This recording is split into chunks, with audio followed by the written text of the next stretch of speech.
month dito sa isang Montessori sa Lingayen, Pangasinan, naging kakaiba ang kanilang pagdiriwang. Ang mga batang naging kalahok sa Nurturing Miss United Nations, isa-isang iniramba ang kanilang mga makukulay na kasuotan na gawa sa recyclable materials. Pinagawa ng isang magaling na fashion designer ang mga gown. Ang ilan sa mga ito, gawa sa sako ng bigas, garbage bags, walis at iba pang material na makikita lang sa bahay. This year, because of Bagyong Ondoy and Bagyong Pepeng, and this coming Bagyong Ramil, we have thought of something na would teach our children to value our planet, which is recycling. Ang programa ay may temang Save the Earth, Recycle, Together We Can. Layo nitong imulat ang mga kabataan sa kahalagahan ng pag-aalaga ng inang kalikasan.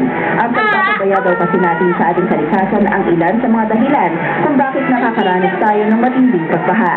Kasi they're the future. So if now we don't teach them how to take care of Earth, what future are we expecting? What can we expect? So right now we have to mold them. Ayon kay Miss Germany na isa sa mga kalahok, dapat umano na habang maaga pa ay matuto ang mga batang alagaan ang inang kalikasan. So how are you going to save the planet Earth? By using recycled paper or even you throw your garbage, you should be recycled. Ako si Cherise Victorio, naghahatid ng balita ang yanan. Samantala 3 daang sakong release books yung pinamahagi